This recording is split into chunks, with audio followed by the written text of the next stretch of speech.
Olá, amigos. Bem-vindos à 15ª edição de Espiritismo Agora, um programa feito para você que gosta de estudar.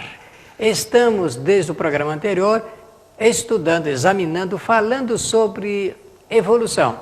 E começamos lá com os filósofos antigos e vamos continuar com eles para entendermos como é que se desenvolvem os pensamentos a respeito deste tema, evolução.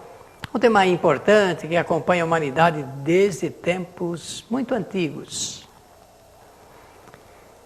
Estão lembrados? Eu vou voltar à nossa transparência anterior para falar detalhes, porque nós paramos em Tales de Mileto. E como é que ele via esse assunto ligado com a origem das coisas. E falava da origem, dos movimentos e das transformações de tudo. E chegamos num ponto em que ele diz assim: nesse eterno movimento, novas formas de vida se desenvolvem. Portanto, evolução. Vamos dar então, por necessidade, um salto na história para nós entendermos esse assunto de Tales de Mileto depois. É um salto para frente. Estão lembrados? Estamos falando de 500 anos antes de Jesus de Nazaré nascer. Agora vamos chegar 558 anos, ainda antes dele nascer, para 1543. Depois. Todos vocês já ouviram falar e já estudaram sobre a vida de Nicolau Copérnico, um grande astrônomo polonês. Este homem revolucionou o conceito a respeito da vida, principalmente nesse assunto ligado com a astronomia, que ele vai fazer a apresentação de uma teoria nova, uma grande teoria a respeito da origem do universo, e vai mostrar sobre as constelações, sobre os corpos celestes, a revolução dos corpos celestes, que é o título do seu livro, que está aí na tela. Então, para ele, o Sol estaria fixado, seria fixo, e os planetas girariam em movimento circular, uniforme, em torno desse centro. Então, quando eu falei de heliocentrismo lá atrás, no nosso programa anterior, estamos nos referindo à teoria do Sol como centro do universo. Copérnico idealizava dessa forma. A sua teoria fala de que a Lua giraria em torno da Terra, que por sua vez giraria em torno do Sol, todos no mesmo sentido, direto de oeste para leste. Essa é a concepção copérnica sobre o universo. Aí está a apresentação do seu esquema gráfico da constituição, então, do nosso sistema. O Sol, vem depois Mercúrio, Vênus, Terra, a Lua em torno da Terra, Marte, tem Júpiter e tem Saturno. Até esse momento não existe a ideia de outros planetas do sistema. Estamos dentro desse salto para retornarmos daqui a pouco lá para a era de Tales de Mileto, porque nós temos que juntar as coisas aqui. E Ptolomeu, da Alexandria, não é? Cláudio Ptolomeu nasceu no ano 90 e morreu, desencarnou no ano de 168 depois do nascimento de Jesus. Ele foi um cientista grego que viveu na Alexandria, que é uma cidade do Egito, ali que ele desenvolveu mais e melhor os seus estudos. Para ele, diferentemente de Copérnico, a Terra é que estava fixada no centro do chamado universo. Em torno dela a Lua, Vênus, Mercúrio, Júpiter, o Sol, que gira em torno da Terra, essa é a ideia lá. Tudo para mostrar para nós, todos, amigos, como é que se desenvolvem esses pensamentos de evolução. As verdades consideradas científicas em um determinado momento já não será mais verdade em outro momento, porque uma nova verdade sempre é acrescentada, substituindo a antiga verdade apresentada anteriormente. Olhem como é que o nosso amigo Ptolomeu apresentou o seu esquema gráfico a respeito do universo, chamado universo. Na verdade, está falando do sistema apenas. Então, agora nós passamos à segunda parte para continuarmos aquele assunto dos filósofos da Grécia. Fizemos de propósito esse salto para nos dar a ideia de como se desenvolve o pensamento evolutivo do homem. Estamos falando de teorias sobre evolução. Aristóteles vem logo a seguir de Tales. Viveu no quarto século antes de Jesus e nasceu na cidade de Estagira. Este foi um dos grandes pensadores do passado, um dos maiores pensadores do passado. Foi filósofo e foi aluno de Platão, que por sua vez foi aluno de Sócrates. Então, pela sequência, Sócrates, Platão, Aristóteles. Sócrates não escreveu absolutamente nada. Conversava, dialogava, mas não escrevia. Coube a Platão, então, escrever as teorias, os pensamentos, as reflexões e as conclusões de Sócrates, o seu mestre. E Platão ensinou Aristóteles. Há quem diga que Aristóteles é uma síntese de Sócrates com Platão. Ele foi professor de Alexandre o Grande, da Macedônia. Estudou e ensinava física, metafísica, isto é, o que vai além do físico, do material, que se pode pesar, medir, constatar materialmente, o que está à frente, a metafísica. Teatro, poesia, ética, ciência que estuda e orienta a moral, e biologia. Estamos diante, então, de um grande mestre, e juntando tudo isso, ligado com as ciências, visto que ele desenvolve pensamentos altamente científicos sobre a vida. Aristóteles diz que o orgânico surgiu do inorgânico por metamorfose direta. Metamorfose, aquela transformação direta. Aquilo que nós conhecemos como orgânico veio do inorgânico. É assim que ele vai discorrendo sobre a sua ideia evolucionista. E que o mundo orgânico, como nós conhecemos, possui 3 estágios. Dos vegetais animais e do grupo em transição. Para uma mudança, uma transformação. Como podemos observar, desde o primeiro filósofo, sempre a ideia da modificação, da transformação está presente. A própria ciência hoje sabe que existem mudanças e transformações, não sabe o que vai dar, mas sabe que isso já é um processo. Tudo isso do ponto de vista da organização da vida é importante para nós que estudamos o Espiritismo, porque a doutrina espírita, sendo evolucionista, ela prevê nos seus estudos teóricos a organização com base nas modificações.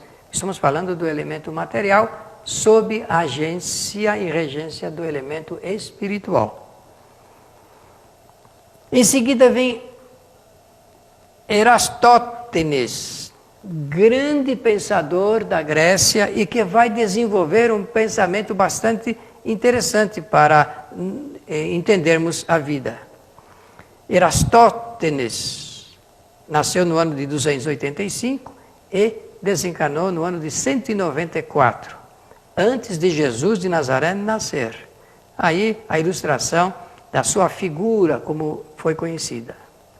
Ele foi matemático, astrônomo, bibliotecário, geógrafo e estudou na cidade de Cirene, em Atenas e também em Alexandria. Viajava, estudava, pesquisava. Sempre estamos lidando com esse assunto de estudo, de estudar para aprender. Lembra-se no programa anterior? Eu disse que estudar significa, segundo a ciência da aprendizagem, aplicar-se, dedicar-se com a finalidade principal de conhecer, de aprender. Estas são as ruínas da cidade de Cirene, por onde andou o nosso filósofo. Hoje, essa cidade está bem próxima de Chaate, na Líbia. Aqui nós estamos vendo uma foto captada na internet dessa cidade nos dias de hoje, bem próximo àquelas ruínas que nós vimos no slide anterior. Eu vou mostrar aqui. Foi por esta região que andou o nosso filósofo, por aí que ensinou, que aprendeu, que desenvolveu seus estudos. Estudos sempre muito na frente da época, conforme nós estamos percebendo.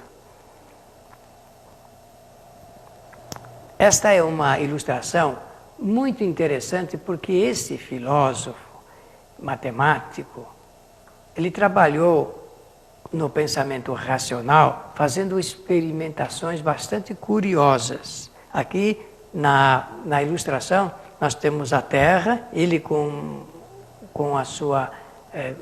seu estudo na mão, e ele vai fazer então com essas duas, nesse ângulo que nós estamos vendo aqui, com duas varetas, ele fez uma experiência.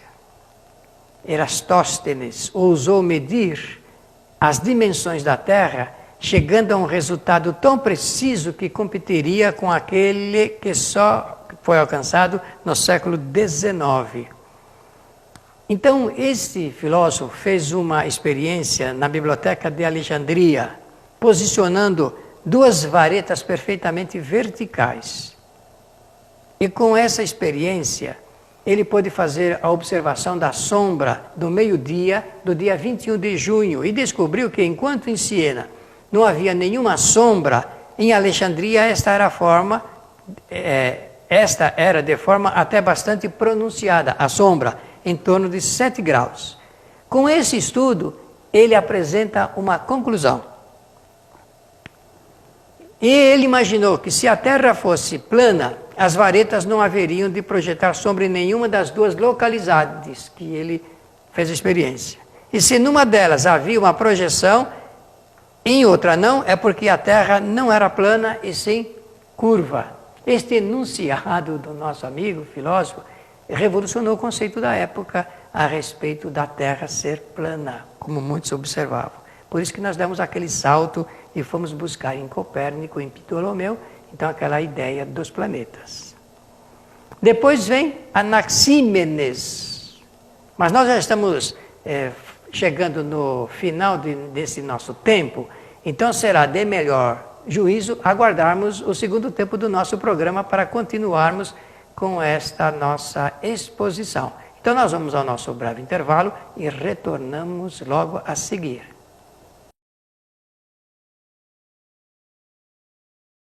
Apoio cultural.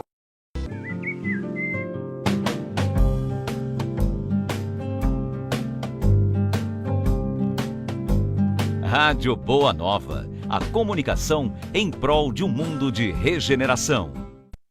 Os livros citados neste programa podem ser adquiridos na Mundo Maior Editora. Acesse mundomaior.com.br.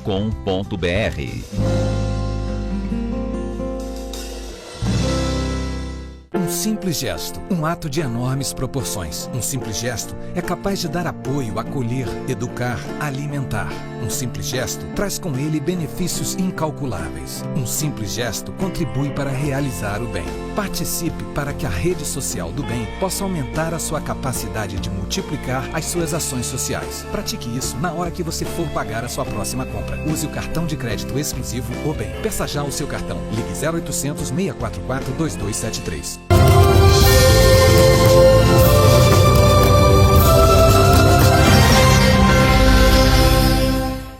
Muito bem, vamos continuar então aqui com a nossa exposição sobre evolução. Estamos ainda estagiando no pensamento dos filósofos antigos. Eratóstenes, falamos anteriormente, e agora Anaxímenes. Lembre-se que o nosso amigo anterior, ele fez uma revolução em termos de conceito, mostrando a possibilidade da Terra ser curva e não plana. E Anaxímenes também nasceu na cidade de Mileto. Mileto foi uma cidade que ofereceu grandes pensadores para a nossa humanidade. Nasceu no ano de 588 e desencarnou no ano de 524 antes de Jesus de Nazaré nascer, Anaxímenes. Ele dizia: a terra foi formada primeiro e dela ergueram-se as estrelas. Observem bem as ideias e reflexões que esses pensadores apresentavam para traçar sugestões sobre a teoria da evolução das coisas, da vida, principalmente do nosso planeta. E estabelece então o Anaxímenes que o ar, como princípio dos seres, mas que o ar é um ser vivo, que ele é ilimitado e é imortal, o ar. Portanto, vimos lá um filósofo que apresenta os 4 elementos: água, terra, fogo e ar, o Tales com a ideia da água, e aqui surge então o nosso Anaxímenes, falando de que o ar é o elemento vital, imortal, um ser vivo para dar origem às coisas. Depois vem Heráclito, todos eles de uma escola poderosa de conhecimentos sobre a vida. Muito conhecido, por sinal, Heráclito. Esta é a foto do seu rosto. Ele nasceu na cidade de Éfeso, na região da Jônia, já vimos no programa anterior lá, no mapa, região na Ásia Menor da Jônia, por volta de 540 antes de Jesus. E ele foi considerado um dos filósofos pré-socráticos, isto é, antes de Sócrates, aqueles pensadores que apresentavam suas ideias dentro da escola pré-socrática. Segundo Heráclito, o fluxo permanente define a harmonia universal. Fluxo permanente, movimento permanente. Bastante interessante a ideia deste filósofo. E então ele diz que tudo se move e que nada está fixado na imobilidade ou imutabilidade. Tudo é regido pela dialética, pelo choque conceitual da afirmação e da negação das coisas, e que a tensão e o revezamento dos opostos apresenta essa harmonia. Aliás, eu posso dizer aqui que um bom conceito sobre harmonia, se nós queremos ter, é exatamente o equilíbrio dos contrários. Harmonia. Já que existem as diferenças. O processo dialético, como um princípio desse desenvolvimento e desse fluxo no pensamento desse filósofo. O fogo transmuta-se em tudo que existe, assim como tudo nele se transforma. Percebe-se, assim, um fluxo constante da mutação, sempre ligado com esses elementos da própria natureza, os 4 elementos naturais. O fogo é o elemento primordial entre os outros que constitui o universo.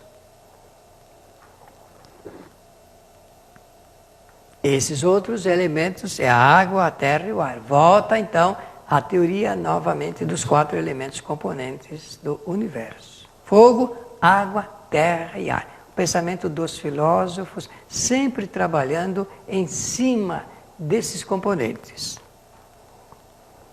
Na nossa terceira parte, nós vamos deixar para trás um pouco os filósofos, vamos fechar o assunto com eles lá na frente, quando estivermos encerrando esta série sobre evolução, e vamos, então, lembrar dos cientistas do passado, esses homens que não pensavam como os filósofos, não faziam elaborações teóricas do pensamento, mas sim com a observação. E vamos lembrar, em Espiritismo agora, esta figura, este cientista de renome internacional, Jean-Baptiste Lamarck. Nasceu em 1744 e morreu em 1829. Lamarck foi quem primeiro sugeriu uma teoria de evolução fundamentada na observação e pelos efeitos dos caracteres adquiridos. Vocês vão ver uma coisa bastante interessante na apresentação teórica da constatação de Lamarck. Então, a observação dele dizia respeito, por exemplo, aos animais. E vamos tomar como modelo aqui as girafas, porque é desse reino que ele vai fazer a elaboração e a apresentação da teoria. Diz Lamarck, no seu pensamento teórico, observando os fatos, que a girafa não tinha pescoços compridos. O seu pescoço era curto, um animal comum. Mas pela própria necessidade de alimentar-se e tendo que buscar cada vez mais alto a sua alimentação, então, por aqueles efeitos adquiridos que eu mencionei, essa espécie foi esticando o pescoço. Olha aqui como é que ele imaginava a teoria da evolução da espécie da girafa.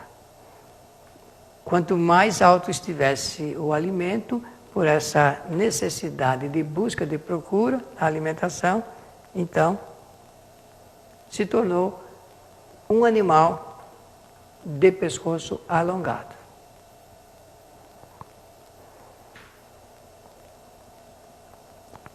Depois vem Charles Darwin. Carlos Roberto Darwin, que nasceu na Inglaterra no ano de 1809 e desencarnou em 1882. No programa anterior, amigos espectadores, eu fiz a lembrança de que 2 livros demoliram os preceitos, as ideias do pensamento humano. O Livro dos Espíritos, em 1857, e o livro A Teoria das Espécies, da Evolução das Espécies, em 1859. O Livro dos Espíritos aparece no dia 18 de abril de 1857 e o de Darwin no dia 24 de novembro de 1859. O primeiro na cidade de Paris, na França, e o segundo na cidade de Londres, na Inglaterra.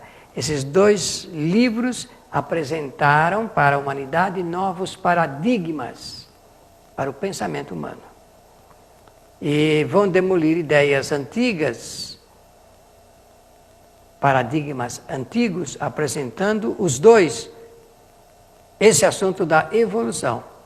O do Darwin falando da evolução biológica e do Allan Kardec, em 1857, falando da evolução espiritual. Só que para falar da evolução espiritual, enquanto o espírito está na Terra, fazendo experiências como encarnado, ele tem que fazer referência também à evolução do espírito através das espécies aqui na Terra. E nós vamos, daqui para frente, mencionar para vocês as teorias do Darwin e depois, lá na frente, voltar a falar a respeito da teoria espírita apresentada em 1857. Aqui é o rosto de Charles Darwin ao lado do livro que ele editou no mês de novembro de 59. Depois de uma pesquisa mundial, uma viagem de mais de 5 anos que ele fez, fazendo coleta, catalogação, classificação, sistematização de tudo quanto ele pôde observar para depois fazer o seu enunciado científico. A respeito desse enunciado científico de Darwin, nós teremos que fazer um comentário bastante interessante sobre a teoria de um outro pesquisador chamado Alfred Wallace Russell.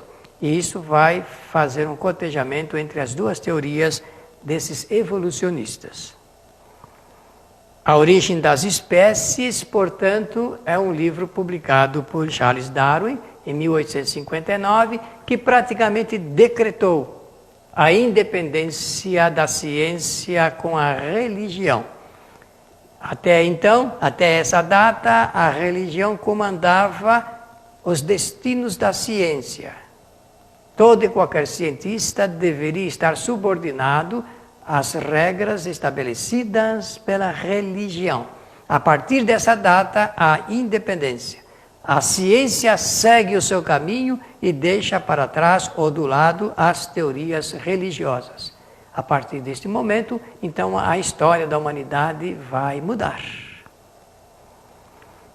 Essa é uma página do livro do Darwin, publicado em 1859, em Londres, na Inglaterra. Esse é o gabinete, o seu escritório, onde ele estudava. Os organismos vegetais e animais, incluindo o homem, se desenvolveram por um processo de mudança gradual e contínua, a partir das formas anteriormente existentes.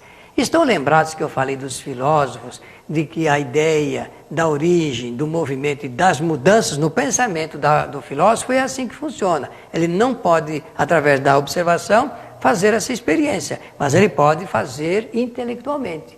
É assim que Demócrito apresenta a teoria da constituição do átomo como elemento da matéria indivisível, que não se pode mais dividir, apenas intelectualmente, usando o raciocínio lógico.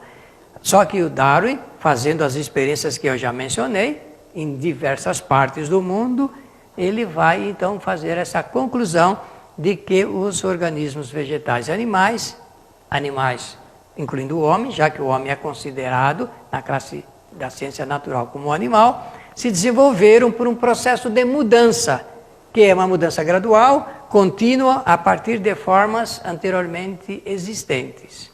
Tudo isso, a partir de agora, nós vamos estudar. Só que estamos encerrando o Espiritismo agora e convidando você para o nosso próximo programa. E nós queremos aproveitar para agradecer a todos que têm escrito. Mande também o seu e-mail para Espiritismo Agora. Fale das suas observações, das suas questões, e nós vamos respondê-las. Pela atenção, muito obrigado e até o nosso próximo programa.